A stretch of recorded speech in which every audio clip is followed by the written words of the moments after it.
Saludos cordiales, es la maestra Annie Lorenzo. A continuación vamos a tratar el principio de conservación de la energía. Hay muchos tipos de energía, sin embargo nos vamos a enfocar en la energía de tipo cinética, la potencial gravitatoria y potencial elástica.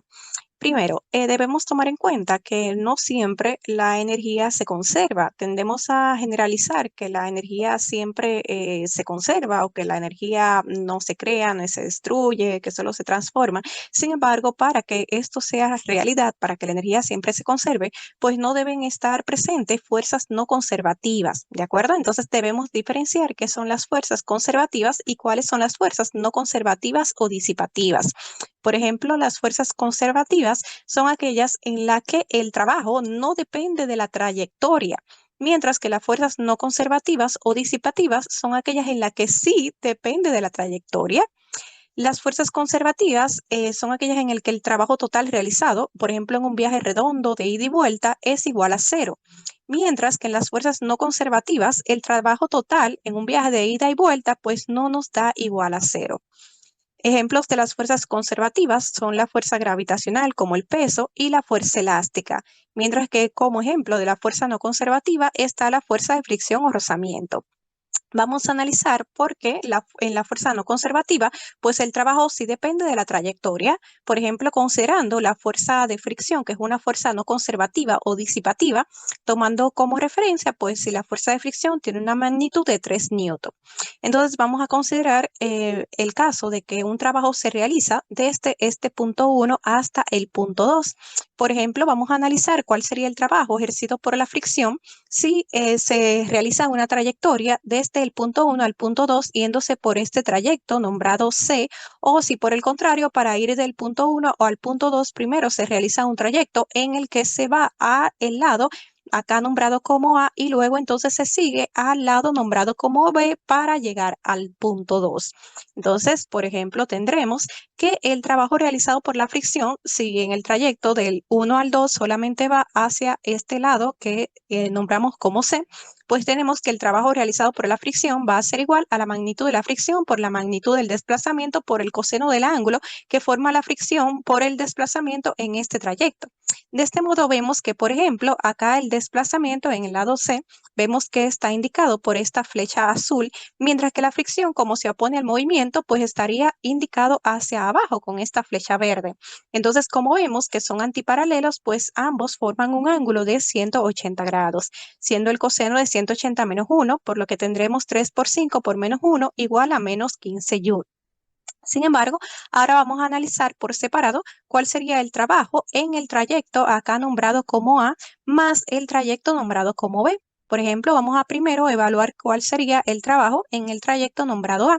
En este caso vemos que como en el trayecto, pues para llegar al punto 2 se iría hacia la izquierda, pues la fricción como se opone al desplazamiento, pues iría en este caso pues a la derecha. Entonces el ángulo formado entre ambos, pues como son antiparalelos, sigue siendo de 180 grados, dándonos un valor de menos 12 joules.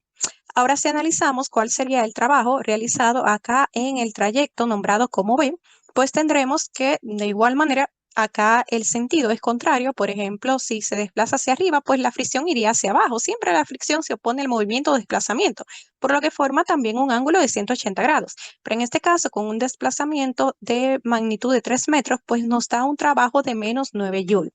Entonces, en total tenemos que el trabajo realizado por la fricción para ir del punto 1 al punto 2, pero primero yéndose a través del lado A y luego del lado nombrado como B, pues tenemos que la sumatoria del trabajo ejercido en el lado A más el lado B, pues nos da igual a menos 12 más menos 9 igual a menos 21.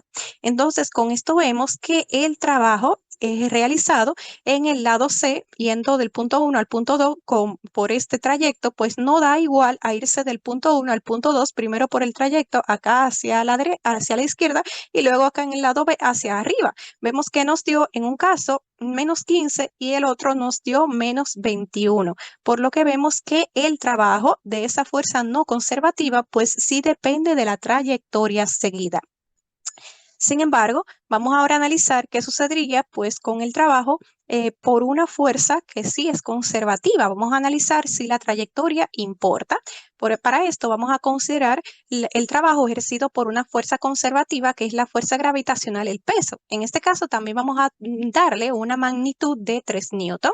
Entonces, primero vamos a evaluar cuál sería el trabajo ejercido por el peso en este trayecto nombrado como C. Por ejemplo, acá vemos que el desplazamiento es acá señalizado por esa flecha azul. Sin embargo, el peso, como es una fuerza debido a la atracción al centro de la Tierra, pues iría señalando hacia abajo. Por lo que acá vemos, esta partecita acá sería 53.13, ya que este ángulo se forma por esta misma línea inclinada y por una vertical. Entonces, luego hasta llegar a nuestro vector de desplazamiento, vemos que hay un ángulo entonces de 180 grados, por lo que tenemos 53.13 más 180, un ángulo de 233.13 grados. Entonces, tenemos que el trabajo ejercido por el peso para llegar del punto 1 al 2, siguiendo el trayecto acá nombrado C, pues es igual a menos 9 Joule. Ahora vamos a evaluar el trabajo ejercido por el peso, pero en el lado nombrado como A. Por ejemplo, en este caso, pues vemos que entre el desplazamiento y el peso, que sigue siendo hacia abajo, es el centro de la Tierra, pues se forma un ángulo de 90 grados, ya que son perpendiculares. Y el coseno de 90 es igual a 0, por lo que el trabajo realizado por el peso en el trayecto nombrado A, pues es igual a 0, es nulo. Entonces tendremos que ahora el trabajo ejercido por el peso en el lado nombrado B, vemos que el desplazamiento hacia arriba, el peso sigue siendo hacia abajo, entonces como ahora son antiparalelos, pues forman un ángulo de 180 grados y tenemos entonces que el trabajo en ese punto es igual a menos 9 Joule. Entonces si ahora como para el trayecto o sea, para ir del punto 1 al 2, pues siguiendo este trayecto primero hacia la izquierda en el lado A y luego hacia arriba en el lado B, pues tenemos que en total el trabajo ejercido en el lado A más B es igual a 0 menos 9 Joule igual a menos 9 Joule. Entonces, si vemos que en este caso, pues el trabajo no depende de la trayectoria, ya que yéndonos del punto 1 al punto 2 acá a través del lado C, pues nos da menos 9 Joule. Sin embargo, si primero para ir del punto 1 al punto 2 nos vamos hacia la izquierda aquí en el lado A y luego nos vamos hacia arriba en el lado B, pues tenemos que en total ejercimos un trabajo de menos 9 Joule. ¿Sí? Entonces vemos que el trabajo es igual sin importar la trayectoria que tomemos para ir al punto 2 desde el punto 1. Entonces vamos ahora a evaluar matemáticamente por qué entonces se conserva la energía siempre y cuando solamente actúen las fuerzas conservativas. Ya vimos que si actúan fuerzas no conservativas como la fricción, pues no se va a llevar a cabo pues este principio. Entonces vamos a tomar en cuenta que el trabajo es igual a la variación negativa de la energía potencial gravitatoria. Es decir, el trabajo es igual a la energía potencial inicial menos la energía potencial final. Pero también habíamos visto que el trabajo era igual a la variación de la energía cinética. Esto es, a la energía cinética final menos la energía cinética inicial. Entonces, igualando ambas expresiones del trabajo, tendremos que la variación de la energía potencial negativa va a ser igual a la variación de la energía cinética.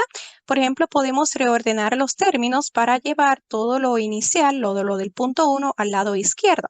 Entonces, la energía cinética que está restando pasa al lado izquierdo sumando, mientras que la energía potencial final que está restando pasa al lado derecho sumando. Entonces, nos quedaría que la energía potencial 1 más la energía cinética 1, pues es igual a la energía potencial 2 más la energía cinética 2. Y vemos entonces que del lado izquierdo, por ejemplo, tendremos la sumatoria de la energía potencial y la cinética en el inicio. A esto le llamamos energía mecánica, que la vamos a representar con la E mayúscula. De este modo vemos que la energía mecánica en el lado izquierdo es igual a la energía mecánica del lado derecho. Por lo que con esto vemos que la energía mecánica se conserva siempre y cuando solamente actúen fuerzas conservativas. Por lo tanto, pues la sumatoria de la energía potencial más la cinética en el inicio va a ser igual a la energía potencial más la cinética al final del trayecto.